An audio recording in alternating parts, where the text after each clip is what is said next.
इस वक्त की बड़ी खबर आपको बता दें, बिहार में एनडीए का सीट शेयरिंग फॉर्मूला तय हो गया है। चिराग पासवान की पार्टी का पेच फंसा था, लेकिन अब उनकी सीटें तय हो गई हैं। चिराग पासवान को 5 सीटें दी गई हैं, लेकिन सबसे बड़ी खबर यह है कि चिराग के चाचा पशुपति पारस को एक भी सीट नहीं मिलेगी। चिराग ने अब से कुछ देर पहले बीजेपी अध्यक्ष जेपी नड्डा से मुलाकात की। सूत्रों के मुताबिक इस मीटिंग में चिराग पासवान ने जेपी नड्डा से कहा कि उनके चाचा यानी पशुपति पारस को उनके कोटे से एक भी सीट नहीं मिलनी चाहिए। चिराग ने कहा कि पशुपति पारस को कहां और कैसे एडजस्ट करना है ये बीजेपी और नीतीश कुमार तय करें, लेकिन उनके चाचा पशुपति पारस को तो अपने कोटे से वो एक भी सीट नहीं देंगे। भाई मुझे नहीं पता कि वो गठबंधन का हिस्सा है नहीं है, ना ही वो मेरी चिंता में है। हाँ, इतना मैं कह दूं कि मेरे पास किसी का कोटा नहीं है। मेरी जो सीटें हैं वो सिर्फ मेरी हैं। गठबंधन में कौन है वो है कि नहीं, कौन है नहीं, बाकियों का तो मुझे पता ही है, वो है कि नहीं मुझे नहीं पता। बट हाँ, मेरे पास किसी के कोटे की सीटें नहीं हैं। और इसी बड़ी खबर पर हमारे पॉलिटिकल एडिटर देवेंद्र पराशर हमारे साथ लाइव जुड़ चुके हैं। देवेंद्र, कौन कौन सी सीटें चिराग पासवान को मिल सकती हैं, क्या इसकी डिटेल आपको कुछ मिल पाई है? और बीजेपी पशुपति पारस को कैसे मनाएगी, क्योंकि लगातार चिराग पासवान ये कह चुके हैं कि वो अपने कोटे से एक सीट नहीं देगी। उनके सामने क्या प्रस्ताव रखा जाएगा? मैं शुरू से चिराग पासवान इस बात को लेकर खफा थे कि पशुपति पारस ने जिस प्रकार से एलजेपी में टूट फूट करवाई, बगावत किए, तो उस समय वो खफा थे। उसके बाद भी जो चीज़ें पारिवारिक तौर पर भी हम सभी जानते हैं कि वो चाचा भतीजे का संबंध, चाचा भतीजे हैं दोनों आपस में, तो उसके बाद भी पारिवारिक चीज़ें भी जिस कदर गई, चिराग पासवान वहाँ पर इस सोचने पे मजबूर हो गए कि अब इसमें पीछे मुड़कर देखने का सवाल नहीं। और वहाँ उन्होंने एकदम से न सिर्फ राजनीतिक बल्कि लगभग पारिवारिक रिश्ता भी अपने लिए ख़त्म मान लिया उनके साथ। और वहाँ पर जो चिंता की बात उन्होंने की, जो बयान में भी आपने सुना कि मेरे लिए उनकी चिंता नहीं, वो सीधे सीधे उन्होंने बीजेपी के राष्ट्रीय अध्यक्ष, बीजेपी के नेतृत्व को भी 2 टूक शब्दों में ये बता दिया था कि उनके हिस्से की जो सीटें होंगी, जैसे 14 या 19 के फॉर्मूले की बात करें तो 6 लोकसभा सीटें पर 6 लोकसभा सीटों का दावा कर रहे थे वो, लेकिन उसमें कमी वो बर्दाश्त करने को तैयार थे एक, लेकिन वो इस शर्त पे नहीं कि वो सीट पशुपति पारस के हिस्से में दिया जाए। उनका ये कहना था कि जो भी उनकी सीटें होंगी, अगर उसमें एक कम भी हो जा रहा है, 6 के बजाय 5 भी हो जाए, तो भी उन्हें वो मंजूर होगा, लेकिन वो पशुपति पारस उनके कोटे में कहीं से नहीं रहेंगे। और बीजेपी पहले ये चाहती थी कि 4 सीट उनको दिया जाए, 1 सीट पशुपति पारस के लिए दिया जाए, लेकिन फाइनली चिराग पासवान अपनी उस शर्त को बीजेपी से मनवाने में सफल रहे, ऐसा सोर्सेज के द्वारा हमें जानकारी मिली है। अब पशुपति पारस की बात करें तो राजनीतिक तौर पर इनका कोई बहुत ज़्यादा मतलब नहीं है। बीजेपी के टॉप लीडरशिप को हमेशा ये पता है कि एलजेपी मतलब चिराग पासवान, रामविलास पासवान की लेगेसी अगर कोई कैरी कर रहा है तो स्वाभाविक तौर पर बेटा ही कैरी करेगा, और वही बेटा चिराग पासवान कैरी कर रहे हैं। वोट बैंक उनके साथ ही है, उनको साधना ज़रूरी था। बीजेपी ये नहीं चाहती थी कि पशुपति पारस के साथ कुछ ऐसा हो जाए जिसके चलते वो छिटक कर कुछ महीने पहले जेडीयू में चले जाएं, फिर बहुत सारी बयानबाजियां हों। तो उस नुइसेंस से बचने के लिए बीजेपी की ये कोशिश थी कि दोनों अगर एक साथ हो जाते तो ज़्यादा बेहतर आता।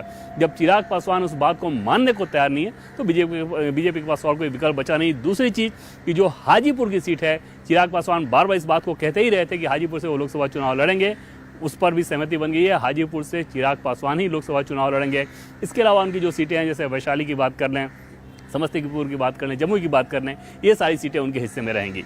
अच्छा देवेंद्र, क्योंकि अब चिराग पासवान को लेकर तो सामने आ चुका है कि 5 सीटें उनको मिलने वाली है, और क्या सीट शेयरिंग का फॉर्मूला रहेगा एनडीए का, क्या और किस किस पार्टी को कितनी कितनी सीटें वहां पर मिलेंगी? देखिए ऑलरेडी पब्लिक क्लियर है। जीतन राम मांझी की पार्टी की बात कर लें तो 1 सीट, उपेंद्र कुशवाहा की बात कर लें तो 1 सीट, और बाकी बचे में जैसे 33 सीट अगर बच रहा है तो उसमें 17 और 16 का फॉर्मूला रहेगा।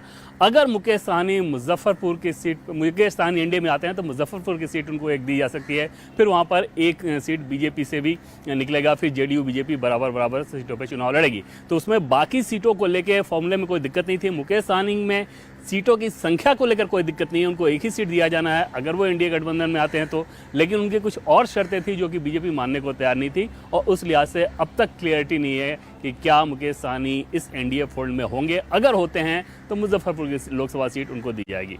कौन का बिल्कुल, जिस तरीके से पशुपति पारस को लेकर बार बार दोनों के बीच में जो झगड़ा चल रहा था, ये तो लगभग चिराग पासवान ने क्लियर कर ही दिया है, लेकिन ऐसा तो नहीं है कि पशुपति पारस को मनाने की बीजेपी कोशिश कर ही नहीं रही है और सीधे सीधे छोड़ ही दिया गया है, या फिर कुछ प्रस्ताव उनके सामने रखा जाएगा? क्या कुछ उम्मीद लग रही है इसको लेकर? देखिए उससे पहले बातचीत हुई थी और मंगल पांडे खुद गए थे पशुपति पारस से बातचीत करने के लिए। मंगल पांडे इस पूरे बिहार कोर ग्रुप के लिहाज से अगर बात करें तो एक इंपॉर्टेंट कड़ी के तौर पर काम कर रहे हैं, खासतौर पे गठबंधन के सहयोगियों से बातचीत के मामले को लेके। कल उनकी बातचीत भी हुई थी पशुपति पारस के साथ, लेकिन वहाँ पर समस्या थी चिराग पासवान और पशुपति पारस के बीच। उस समस्या को खत्म इन दोनों को ही मिलकर करना था, उसमें बीजेपी का कोई रोल नहीं था या जेडीयू का कोई रोल नहीं था। ये दोनों उस समस्या का समाधान आपस में निकालने में सफल नहीं रहे। ऐसे में बीजेपी के पास करने के लिहाज से बहुत ज़्यादा कुछ बचा नहीं है। गौरिका, तो बीजेपी क्या है, मध्यस्थता कुछ करवा पाएगी? कुछ ऐसी पॉसिबिलिटी लग रही है देवेंद्र? देखिए अब जब फॉर्मूला हो गया और 5 सीट का ऐलान हो गया तो अब मध्यस्थता का स्पेस कहाँ है। अब मध्यस्थता कराने की कोशिश की जा रही थी, जिसके चलते इतना ज़्यादा लंबा समय दिया गया।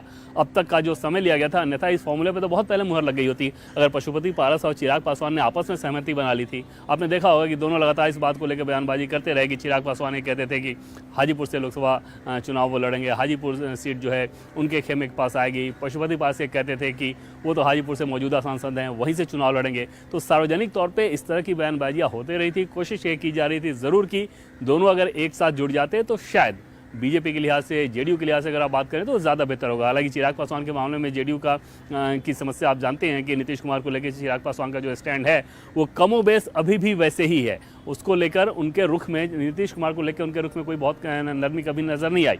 तो ऐसे में नीतीश कुमार और जेडीयू तो इसमें बहुत कुछ कर नहीं सकती थी। बीजेपी की ये कोशिश ज़रूर थी कि इन दोनों खेमे को लेकर समझा दिया जाए और अगर एक साथ आ जाते तो फिर उस कंडीशन में पशुपति पारस की बात कर लें या प्रिंस की बात कर लें, जो अभी समस्तीपुर के सांसद हैं, उनके लिए 2 सीट चिराग पासवान के कोटे से जा सकती थी। चिराग पासवान इस बात के लिए तैयार नहीं हुए। बिल्कुल देवेंद्र, आप बने रहिए हमारे साथ। उससे पहले एक बार ये देख लेते हैं कि सीट शेयरिंग पर समझौता होने के बाद चिराग पासवान ने अब की बार 400 पार मिशन को लेकर क्या कहा। चिराग ने कहा कि एनडीए बिहार में सभी 40 और देश में 400 से ज्यादा सीटें जीतेगी। चिराग ने कहा कि ये ओवर कॉन्फिडेंस नहीं बल्कि जनता से उन्हें जो फीडबैक मिल रहा है उसके आधार पर वो ये दावा कर रहे हैं कि एनडीए आराम से 400 सीटें जीतेगा।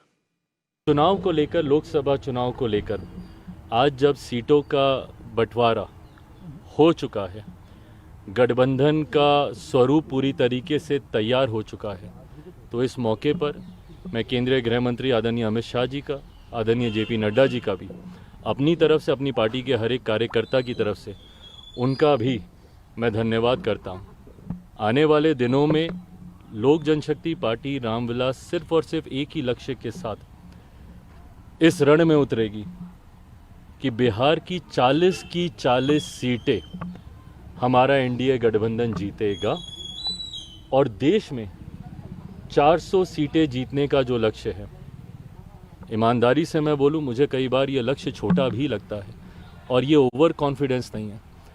ये जब आप गांव-गांव जाते हैं, घर घर जाते हैं, और क्योंकि हाल फिलहाल के दिनों में ना सिर्फ बिहार में बल्कि विभिन्न और राज्यों में भी पार्टी के कार्यक्रमों में मैं गया हूँ, ये मेरा विश्वास वहाँ से आता है